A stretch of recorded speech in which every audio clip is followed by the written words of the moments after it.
The Star Wars universe is constantly expanding. But how the heck are you going to keep tabs on it without a holocron? And where in the rim can I score the juiciest news and rumors? You seek State of the Empire, Consequence of Sound's Star Wars speculation podcast, where we look for news in Alderaan places. We dig into the Sarlacc pit of the internet for the hottest intel in the galaxy far, far away. Make Indiana Jones inquiries and keep watch for the latest on Willow. Find us on consequenceofsound.net or wherever you procure fine podcasts. It's the show you're looking for.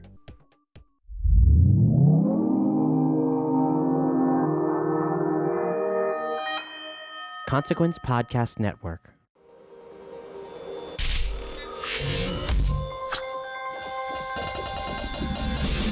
Hey, welcome to another edition of Kyle Meredith With. It's an audio interview series presented by WFPK Independent Louisville at WFPK.org. Consequence of Sound and the Consequence Podcast Network. Go ahead and take a second to hit the subscribe button right now so you can keep up with this series and all of the interviews that we put out here. I'm Kyle Meredith. Today my guest is Mark Arm of the mighty Mudhoney. Mudhoney have a new record called Digital Garbage. We're going to talk about the political themes that made its way into the record, how it talks about social media's dark side, the church and school shootings, and how the media is all a part of this too. Then we'll turn back the clock to 1998, talk about their record Tomorrow Hit Today. It was my first Mudhoney record, and there's a song on there called Poison Water that was on the Tommy Boy soundtrack before it came out, so he's going to give us some stories about being on the Tommy Boy set with Chris Farley. We'll even hit on the 93 EP, $5 Bob's Mock Cooter Stew. It's all in the interview. Kyle Meredith with Mudhoney. Oh, hey, Kyle, this is Mark. I'm loving what I've heard so far from the new record, Digital Garbage. I mean, it's sort of taken aim at a lot, which, you know, is what you do. You take aim at a lot of what's going on in the world throughout your whole career. This one seems a bit more, I don't know if vicious is the word, because it's not like you're being mean, you're just being reflective. But, I mean, there's a lot to talk about, right? Right. There's a lot of crazy stuff that's going on right now. And I would feel like I wasn't doing my part if I was just ignoring it and trying to sing love songs or something like that. I actually wish the situation wasn't the way it was, and I would be free to sing, I don't know, about sea breezes and walks on the beach or something. Well, I don't know. I mean, there's, always something to kind of put in the sights, I guess. Although I even don't think that would really fly in a landlocked area like yours. No, not so much. I do say, we're a river town. We have the Ohio River, and that's the Kentucky Ocean. So I try my best. Now, were these songs written after the election? And I ask only because there were still there was some bad shit happening even before then, too, that was, newsworthy. Right. And these songs were all, we started writing these songs in February of 2017. Okay. And actually, we had a couple of riffs bouncing around before then, but we didn't really get to it. And, kind of before the election, I was just like, man, I can't wait for this thing to be over with, so I won't have to fucking think about this anymore, and just clear my mind and sing about, the life we lead or whatever, nothing, something that might be more, I don't know, universal or that would maybe not seem dated in time. But there was just no way once Trump was elected, and the first few months to me were super scary, and I think the only thing that saved things from going as terribly as I thought they might is due to incompetence. I thought for sure they were going to be majorly cracking down on people, and there's people like Jeff Sessions in the cabinet, and there's people who have been competent at dismantling things like Scott Pruitt at the EPA, but they're also, some of them are totally corrupt and can't keep from sticking their fingers in the cookie jar. And that comes back to bite them in the ass, which is great. But, it's not an ideal situation, but it's just kind of the record that we felt we had to make at this time. I mean, you talked about, a song still being relevant years later, which you've still really pulled off because you're talking about specific events, but it's still kind of painted in a way that, doesn't completely say, oh, this happened on January 12th of. Right. I mean, there's things that I'm dealing with in this record that go back to my time in a Christian high school. Right. In the 70s. So, it's an ongoing thing. I guess, unfortunately, some of that stuff will be relevant for probably way too long. I mean, yeah, because specific events though, you tackle Charlottesville on the record. There's the church shootings. I mean, how do you go about writing about that? I mean, is it just out of pure anger and you let the words fly? Well, I wasn't going to just write about the church shooting until a friend of mine forwarded me this link of a Fox News host or someone on Fox and Friends, I don't know who they are, saying, well, at least if these people were going to die, at least they, died in church where they're ready to go. Anything to not talk about any kind of gun regulation or background checks, anything to let the NRA off the hook. Let's put a bright spin on this. People just got massacred, but at least they were in a church. And that was so sickening to me that within a day I had that song. It's not like when the shooting happened in Las Vegas, I had a song about that or anything like that. Or the school shooting in Parkland. I mean, that's just one of many, many more. And so I was just trying to look at this terribleness and kind of mock it, I guess. Right. Which is it's kind of impotent, but it's all I've got. Well, the media these days, it factors so much even into the actual events. As we say, this came from Fox and Friends. And I work in a building that we share, our sister stations is an NPR station. So I'm in that world a lot of time too.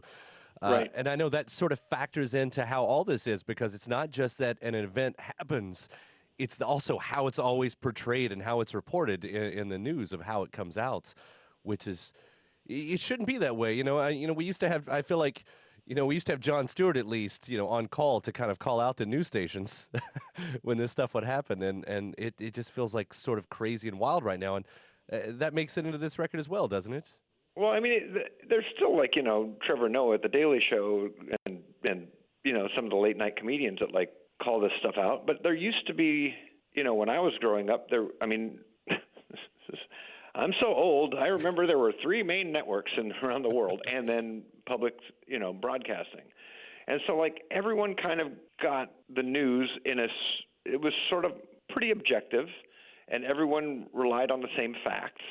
And there wasn't this whole, there were conspiracy theories that were floating around, but they didn't spread like wildfire, and not that many people bought into them.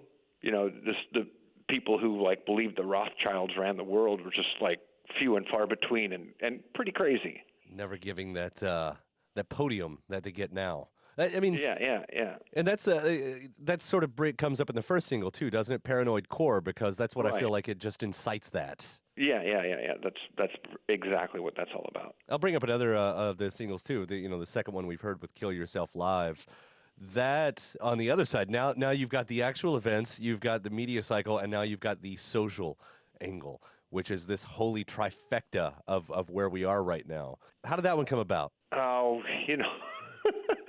I guess I'm not on social media, but I've observed people who are, including my wife, friends and family, and it just kind of amazes me how excited people get when people are talking about something they posted. You got the line. Do it off I understand it. I understand it. I feel the same way. When a song of ours goes up and people talk about it, it's oh, that's awesome. People are paying attention. But it's nothing I'm going to adjust my point of view or my way of life or anything towards. I just thought you're in a way very lucky to come from the era that you did. I'm a few years younger than you. I came of age in the 90s, and when all when all that was really becoming a part of our lives in a huge way. For you to sort of be outside of that, I envy that in a strong way. I think every generation except maybe the baby boomers thinks their generation kind of missed out on something. I was just I missed the 60s. I was alive then, but I was a child. And so in the 70s, I was man, it would have been so cool to go to Woodstock or take acid on the Hate or something like that. I really missed out on all these great bands. Here I am stuck with Styx and Foreigner. I think, that can happen to any generation, on some level. I wish in some ways that I'd grown up with computers. people younger than me did too, because then they just, know how to work them very well, and I still have to struggle with Excel. Yeah, but that's what I'm saying. To be a new band right now, it's 100% part of your life, and I'm not saying anything new. The internet's been around now for a few decades, so. Right. But it's so like it's not that you can just write a song. And of course, the flip side of that, when Mudhoney was coming up, and Green River was a thing. That was you all were just stuck in the Pacific Northwest. The little hope of getting out of that meant you had to work your butt off touring, and that's also the flip side of this. Now you can make a demo in your bedroom and it's heard around the world, and you're a star in a week or something like that. But maybe there's a lot of people who are recording in their bedrooms and posting stuff who don't get the attention. I mean, the chances of that are pretty slim. Yeah, I will say without Not being everyone can come up with Chocolate Rain. And that in itself shows how often you're not on the internet, because what a already dated reference that is. No, I know. I know that's a super dated reference. That's a beautiful dated reference. It is. It's a beautiful. I think maybe the speed of the internet, usually you'd have to wait like 20 years to have something become funny, cool again to bring up. And maybe it's just like 9 years now. So it's two years. Chocolate Rain. No, but I mean, that was just a funny example of I don't think people were listening to that necessarily because they thought it was awesome. I think a lot of people thought it was goofy and weird. Right. Yeah. But I guess there are some, bands that get signed just solely based on their online presence. It happens. It does happen. I mean, without being hyperbolic, lots of the, this doesn't exactly hit what you just said right there, but lots of the doomy science fiction from the 70s and 80s, the things that those authors would have written about, in the 60s, 70s, and the movies of the 80s, it does seem like it's sort of here. And I'm tying that back around into, a song like Kill Yourself Live. That stuff does seem like it's happening. Right. Yeah, it's not that kind of plugged into cyberspace, like Matrix kind of thing, or Philip K. Dick sort of world yet. But, there is, I guess I don't know if people really... How much was social media anticipated? I know the internet obviously was, but well, when you talk about, I've heard you talk about with this song, one of the points being there was a person who killed himself, live on Facebook or murdered someone else live on Facebook, whatever that was. Not to trivialize that, I don't mean whatever that was, but no, right, but there's also the aftermath of Philando Castile getting shot and that being posted on Facebook Live. Right. And I'm thinking back to, some of those sci-fi movies from the 70s and 80s where it would be, sort of maybe in the Roman style, they'd put them on TV, like Running Man or something like that, where it was the murderous stuff. And that's sort of, I find the parallel in there, that's sort of happening in a way. Yeah. It's not quite the same because in those days there still were only 3 networks. And, in that world, people were, everybody was focused on the same thing. Yeah. Right now, there's just so many different things to grab your attention. I'll pivot away a little bit from that just to hit on the music of that single, too, because that intro, I mean, you guys have had, some keys before, but I wasn't expecting that organ, and it's such a cool intro. Was that just like a jam, or how did that come about? Because I love it. That was originally Guy, our bass player's riff, and when Steve started playing the guitar, he was kind of picking it, and it reminded us of Gut Feeling by Devo, and we're like, hey, why don't we do a Gut Feeling intro? Yeah. That's all that was. I wanted to do it on a synthesizer, but we couldn't. We didn't have access to a synthesizer with a big enough keyboard to make it work, so we ended up just doing it on a Farfisa organ, which always sounds great to me. Yeah, no, I loved it. Like I said, the stuff we've heard from this record so far, to be able to kind of pull this stuff out 30 years on, I mean, that's not nothing. A lot of bands don't get that opportunity, and it's really amazing to hear you guys doing it. Well, if you got a few more moments, though, I did want to hit back on a couple other records I had a few questions about. Sure. And so Tomorrow Hit Today turns 20 years old this year, and it's an important record to me because that was the one that was my sort of introduction to you all. I'd heard some songs here and there, but it wasn't until that one and that whole album that I just dove in and became a Mudhoney fan. Well, that was a good one to make it your own, for sure. It was sort of looked at, I went back and I read a lot of the reviews from the time, the reviews that came out at that point, and everybody said this was sort of your blues record. I mean, you had Jim Dickinson producing it. Is that the way it was meant to be heard? Oh, I don't know. People make up, people will see like Jim Dickinson's name on that record and kind of, I guess, jump to conclusions. I mean, there's some slide guitar on it, but I mean, that kind of blues thing was with us since the very beginning. Like Sweet Young Thing is a slidey blues punk thing, Yeah. No, I think that record was actually, it's unfortunate that record came out at the time that it did, because it was in, as the big G was in total decline.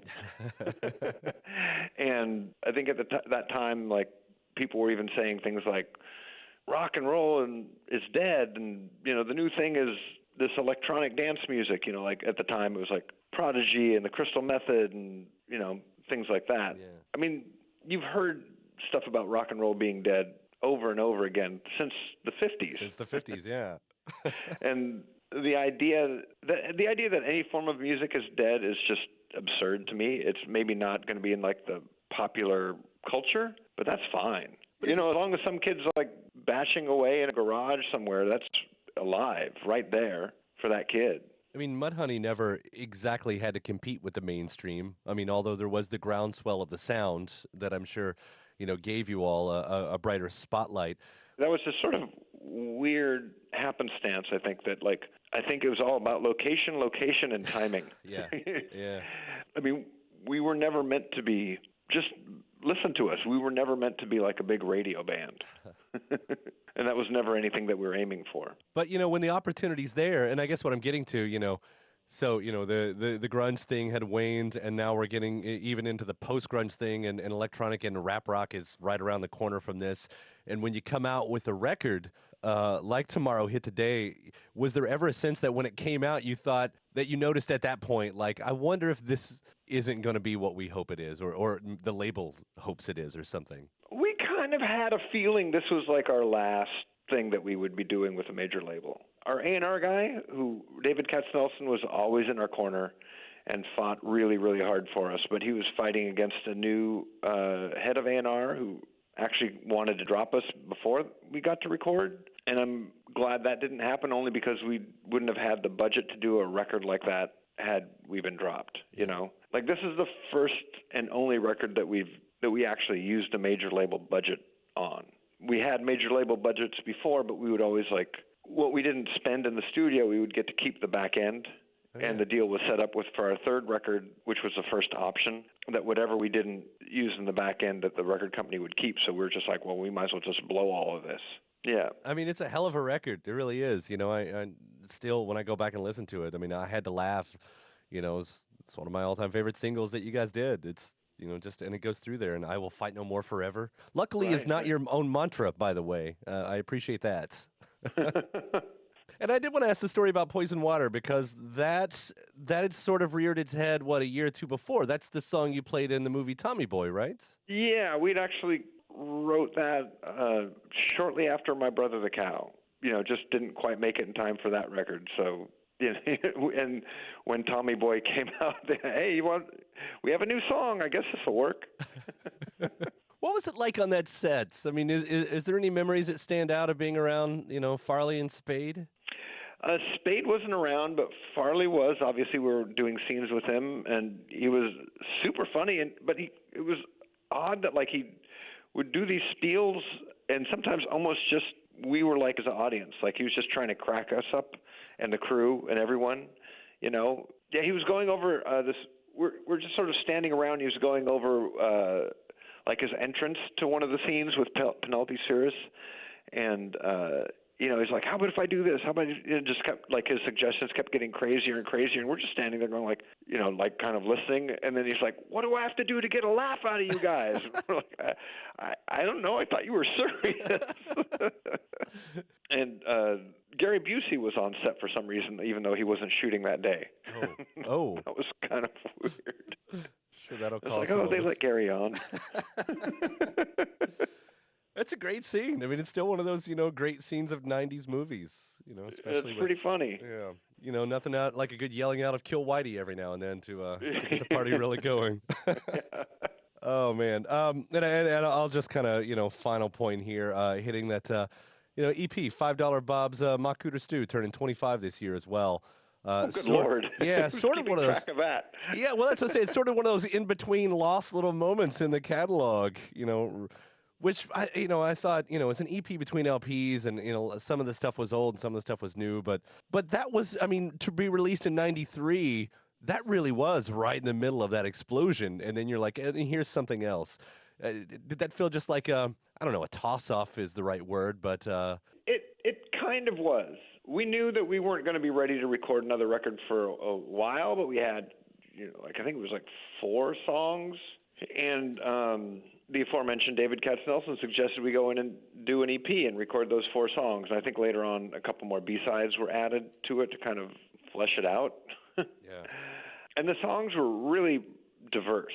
Like there's sort of a country thing, and there's like kind of a Hawkwind thing, and it just like, I think with just those couple of songs, it sounded really disjointed. But if it was a full record, there would be more songs like the other ones that would kind of go in between and fill the gaps, I think. So I don't know. It's not a standalone great record to me. Just kind of, if you got the big but shuffle. I have no problem with any of the songs on there, but just as like a whole record, it just seems kind of disjointed. I found the press release to Tomorrow Hit Today. I forgot I was going to mention this earlier. I don't know who wrote this. I'd like to read you the first paragraph, though. That's how I'll close this thing out here. What's there to say about the new Mudhoney album? That it's good? Yeah, well, Mark Arm, Steve Turner, Dan Peters, and the irrepressible Matt Lucan are still our Mudhoney, and we are getting paid to express the self-evident truths that the shadowy knights of the new super heavy punk, these sinister ministers of the land of designer lattes, desert beers, memory-sucking software, and whatever, never mind, and oh Lord, give us this day their indie cred, are 110 proof that not all rock bands are creating sequels. It is a beautifully written piece right there. Yeah, I think that was Don Waller. Yeah. That is perfect wordplay. If press releases still sounded like that in my email box every day, I might read half of them. Right. The unfortunate thing to me about press releases is that they just end up getting copied verbatim. There's just such a lack of imagination out there. It's incredible. Yeah, that's true. I will use that as a seg to say that doesn't count for Mudhoney, though. What you guys do, I love it. And again, man, thanks for the conversation today and Digital Garbage and everything that's going on. I can't wait to hear what the tour sounds like and all the rest. Awesome. Thank you, Mark, and I will see you around. Yeah, for sure. Thank you. All right, man. Take care. Bye. Huge thanks to Mark Arm of Mudhoney, and again, their new record, Digital Garbage, is out now.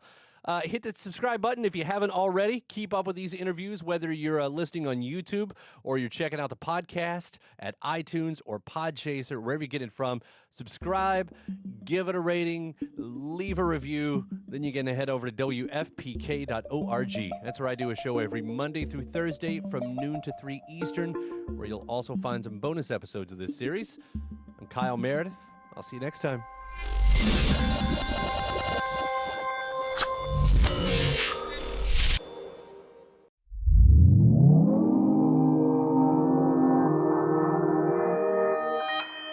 Consequence Podcast Network.